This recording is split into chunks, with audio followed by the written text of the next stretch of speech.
स्वागत है आप सभी का मेरी कक्षा में। और समास भाग 3 में समास भाग 2 में तीसरा समास तत्पुरुष समास आज हम करने जा रहे हैं। तो जैसे बाकी के समास हमने करे थे उदाहरण के द्वारा, तो ये भी हम सबसे पहले इसके उदाहरण लिख लेते हैं। उदाहरण में पहला यश प्राप्त। ये उदाहरण कुछ ऐसे छांटे हैं जिससे हमें इनका ना जो भेद है वो भी क्लियर हो जाए। हस्तलिखित,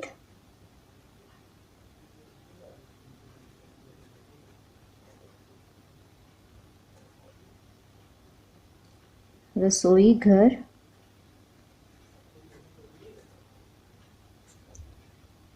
पथभ्रष्ट,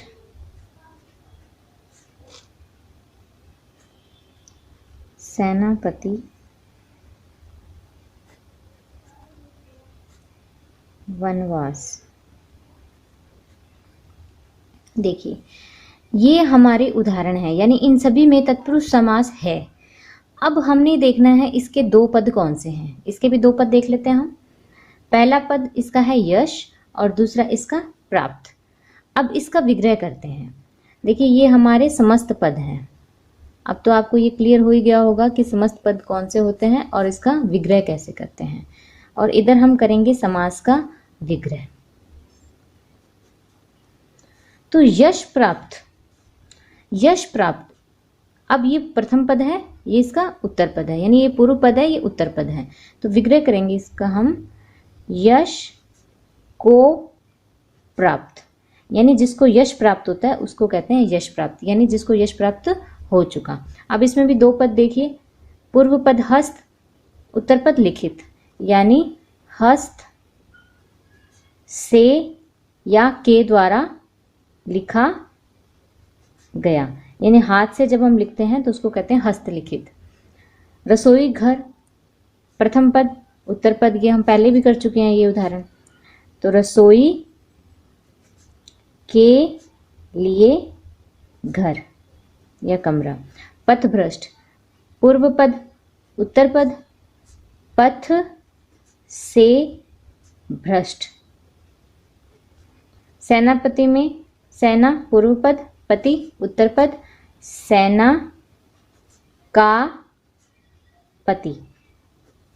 वनवास, पूर्व पद उत्तर पद, वन में वास। जो वन में वास करने जाता है उसी को तो कहते हैं वनवास गया है। अब ये हो गया जी। अब यहां से हम समझते हैं कि एक चीज आपने देखा इसमें कि ये को, से, के, से, का में ये आ रहे हैं बीच में, है ना। जब हम विग्रह करते हैं, इसका संक्षिप्तीकरण हटा के समास को खत्म करके जब हम इसका विग्रह करते हैं, समस्त पद को तोड़ करके लिखते हैं, तो इसमें को, से, के, से, का में ये सब आ रहा है। तो ये क्या है? ये है कारक की विभक्ति। तो तत्पुरुष समास में हम ये ध्यान रखेंगे कि कारक की विभक्ति आती है। अब यहां चक्कर ये पड़ गया कि जिसको कारक का नहीं पता उसके लिए फिर ये सारा जीरो है। तो इसके लिए एक बार हम कारक को भी समझ लेते हैं कि कारक क्या है। देखिए 8 कारक होते हैं और उसमें कारक की विभक्ति अलग अलग रहती है। जैसे पहला हमारा है, अब मैं ये सारे संक्षेप में बताऊंगी, मैं आपको डिटेल से नहीं बता पाऊंगी ये इस वीडियो में। 8 कारक होते हैं। पहला हमारा कर्ता, साथ साथ मैं इधर विभक्ति लिख देती हूँ इसकी। कर्ता की विभक्ति होती है ने, या मैं विभक्ति लिख देती हूँ। कर्ता की विभक्ति है ने। कर्ता ने कर्म को करण से संप्रदान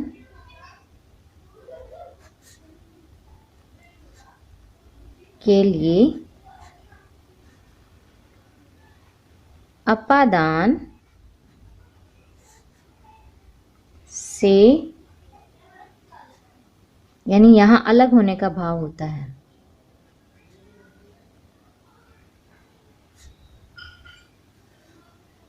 संबंध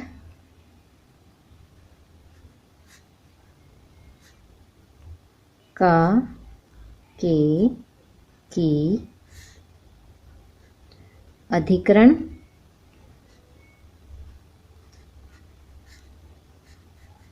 में पे, पर और संबोधन। हे, अरे। अब जिसको कारक का पता है उसके लिए बहुत अच्छी बात है, जिसको नहीं पता उसके लिए थोड़ी सी दिक्कत वाली बात है, इसलिए संक्षेप में कारक को समझ लेते हैं हम। कारक 8 होते हैं जो वाक्य के अंदर हमें उसकी स्थिति बताते हैं, किसी भी शब्द की स्थिति बताते हैं। ठीक है जी, ऐसा समझ लीजिए। जैसे राम ने रावण को मारा, तो यहाँ पे कर्ता कौन है? राम। राम ने रावण को मारा, तो यहाँ पे विभक्ति है ने। रावण को, तो कर्म कौन हो गया? ये देखो, कर्ता कर्म करण, ये तो ज्यादातर पता होता है। अगर हम बड़ा सेंटेंस बनाएंगे तो उसमें मैं कारक की मैंने एक अलग से वीडियो बनाऊंगी, उसमें मैं कारक अच्छे से समझाऊंगी। यहाँ पर मैं सिर्फ संक्षेप में आपको बता रही हूँ कि जो कारक 8 प्रकार के होते हैं और इनकी विभक्ति के आधार पर ही तत्पुरुष समास के भेद होते हैं। जैसे कर्ता ने, तो अब यहाँ हम देख लेते हैं कि तत्पुरुष समास के भेद कितने होते हैं। तत्पुरुष समास के होते हैं 6 भेद। आगे तत्पुरुष समास के भी 6 भेद होते हैं, लेकिन कारक है यहाँ पे 8। जिस जिस कारक की विभक्ति का लोप होता है, सिर्फ उसी प्रकार का तत्पुरुष समास होता है। अब ये देखिए यहाँ पे को, ये क्या है? कारक की विभक्ति। अब विभक्ति कहाँ पता चल रही है हमें? ये री को। अब इसमें देखिए से, ये क्या है? हस्त से लिखित, यानी के द्वारा। यहाँ पे से ये 2 बार आता है। देखिए, एक तो से होता है अलग होने का भाव, जैसे पेड़ से पत्ता गिरा, घोड़े से मनुष्य गिरा। तो घोड़े से, तो यहां अलग हो गया, वो गिर गया है, घोड़े से अलग हो गया है। पेड़ से पत्ता अलग हुआ है, लेकिन हाथ से लिखना, अभी जैसे मैं कलम से लिख रही हूँ, मुंह से बोल रही हूँ, तो ये जो से है ये होता है के द्वारा, यानी करण के द्वारा, यानी इसका सहारा लेकर के हम ये काम कर रहे हैं। तो यहाँ पे के द्वारा भी इसकी विभक्ति हो सकती है। हाथ के द्वारा भी लिखा जा सकता है, हस्त से लिखा गया। ठीक है। फिर है रसोई के लिए। अब के लिए जो है ये हमारी कहाँ पे है? संप्रदान के लिए, ये यहाँ आगे विभक्ति। फिर है से, पथ से भ्रष्ट, यानी पथ से जो अलग हो जाता है, तो यहाँ पे अलग होने का भाव आ गया, तो ये हमारा आ गया यहाँ पे इसका अपादान, ये री। फिर सेना का पति, ये का कहाँ पे हमारा? ये रहा संबंध में। और वन में वास, ये रहा हमारा अधिकरण में। तो अब यहां से लेके कर्म से लेके अधिकरण तक सभी की विभक्ति इन उदाहरणों में आ चुकी है। अब रहा कौन? एक तो रह गया ये कर्ता, इसकी विभक्ति नहीं आई, और दूसरा रह गया संबोधन, इसकी विभक्ति नहीं आई। इसका मतलब इन दोनों को छोड़ के बाकी ये सारे के सारे तत्पुरुष समास के भेद ही हैं, यानी जिस जिस की विभक्ति का लोप होएगा वो ही उसी प्रकार का तत्पुरुष समास होएगा। तो जैसे यश प्राप्त, यश को प्राप्त, किसकी कौन सी विभक्ति का लोप हो रहा है? कर्म की विभक्ति का लोप हो रहा है। तो ये किस प्रकार का समास हो गया? कर्म तत्पुरुष समास। तो इसका भेद हम लिख सकते हैं कर्म तत्पुरुष। ठीक है जी। फिर दूसरा है से, तो ये करण की विभक्ति का लोप हो रहा है से, तो ये कौन सा समास हो गया हमारा? करण तत्पुरुष। फिर है के लिए, ये किस किस विभक्ति का लोप हो रहा है? संप्रदान की विभक्ति का लोप हो रहा है, तो ये आ गया संप्रदान तत्पुरुष। फिर है से भ्रष्ट, ये से अलग होने का भाव है, अपादान वाला। ठीक है, तो ये आ गया अपादान तत्पुरुष। फिर है सेना का, ये संबंध वाला है, ये देखिए ये रहा, तो ये कौन सा हो गया? संबंध तत्पुरुष। और फिर वन में वास, ये अधिकरण वाला आ गया, तो ये आ गया अधिकरण तत्पुरुष। इस प्रकार से हम तत्पुरुष समास के जो भेद हैं उनको भी आसानी से समझ सकते हैं। तो अब आप तत्पुरुष समास की परिभाषा में हम क्या लिखेंगे? परिभाषा इस प्रकार से बन जाएगी अब हमारी, तत्पुरुष समास में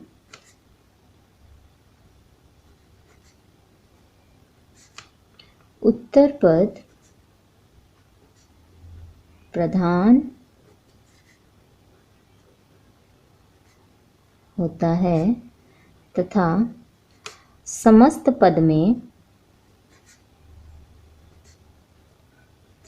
कारक की विभक्ति का लोप होता है। ये देखिए, ये हमारे समस्त पद हैं। इसमें आपको दिख रहा है क्या? को, से, के लिए, से, का, में, ये सब लिखे हुए नहीं दिख रहे ना आपको, लेकिन इसका मीनिंग तो यही है ना, यश प्राप्त, जो यश को प्राप्त है, लेकिन लिखा नहीं हुआ है यश को नहीं लिखा हुआ, लेकिन मीनिंग में हमें पता चल रहा है। जब विग्रह करेंगे, इसको तोड़ करके लिखेंगे तो पता चल रहा है। तो यहाँ पे नहीं पता चल रहा है, यानी कि गायब हो गया। गायब होना यानी कि लोप होना। तो जब ये जो समस्त पद है हमारा, इसमें क्या होगी? कारक की विभक्ति का लोप हो गया। तो तत्पुरुष समास में उत्तर पद प्रधान होता है। ये उत्तर वाला यानी बाद वाला, प्राप्त, लिखित, घर, इसी के आधार पे पूरे जो हमारा जो शब्द बना है नया, उसका अर्थ निकलता है।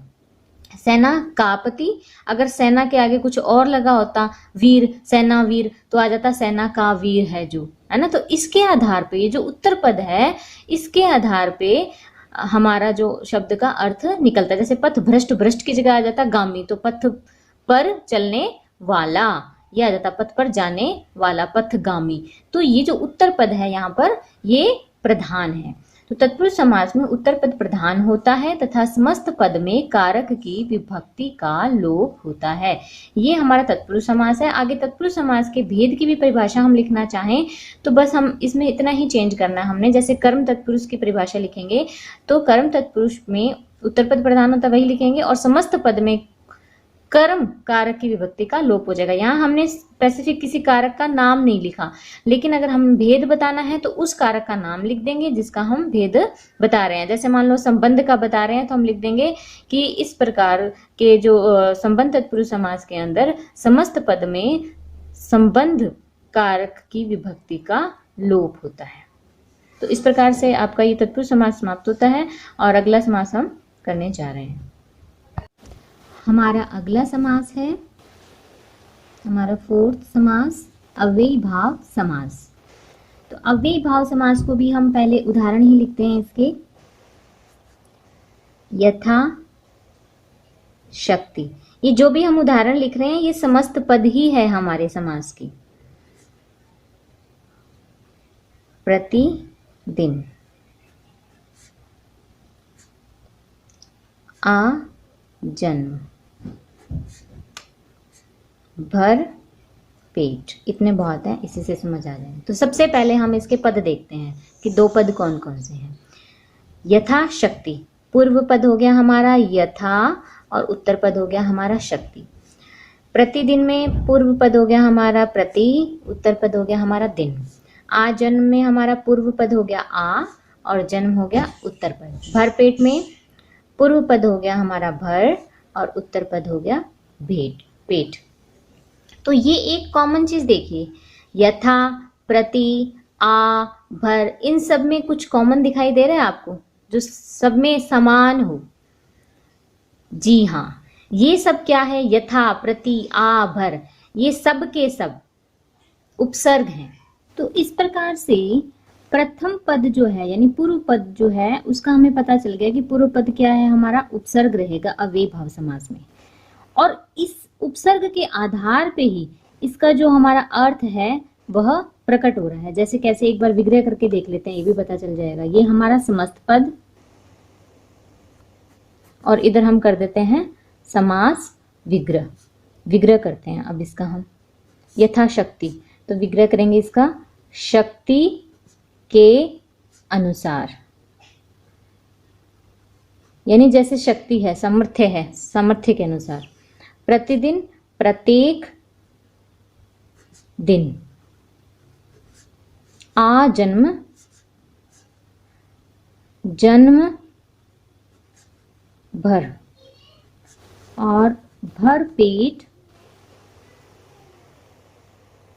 पेट भरने तक। जैसे हम कहते हैं ना भर पेट खाना, पेट भरने तक खाना, ठीक है। आजन्म यानी पूरे जन्म भर। ये हमने इसका समास विग्रह कर दिया, यानी इसको खोल करके लिख दिया, समस्त पद को तोड़ करके इसको विस्तार के अंदर इसको समझाने के अनुसार लिख दिया। अब जब हम इसका अर्थ ग्रहण करते हैं तो अर्थ ज्यादातर किस पे डिपेंड कर रहा है हमारा, पूर्व पद पे, यानी इसके ऊपर आधारित है। हमारा जो पूर्व पद है, प्रथम पद जो है हमारा समस्त पद का, इसके ऊपर ही हमारा जो अर्थ है वह आधारित है। तो परिभाषा में हम क्या लिख देंगे फिर, परिभाषा इस प्रकार से बनेगी फिर इसकी, अव्ययीभाव समास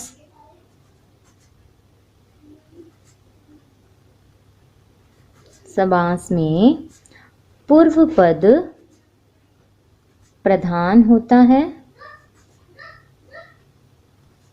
एक पहचान ये होगी, तथा पूर्व पद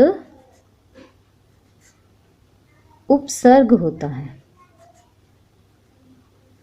ये दो बात हो गई, हमारी सरल सी परिभाषा बना देंगे हम कि पूर्व पद प्रधान होता है, दो ही चीज़ों की ध्यान रखनी है, और दूसरी पूर्व पद क्या होता है, उपसर्ग होता है, हमारा पहला पद उपसर्ग होता है।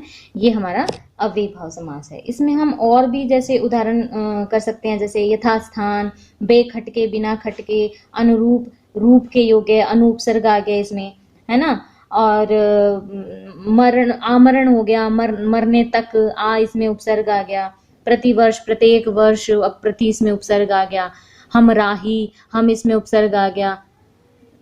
इस प्रकार से उपसर्ग वाले शब्द जब भी आते हैं प्रथम पद में, पूर्व पद में, वहां अव्ययीभाव समास होता है।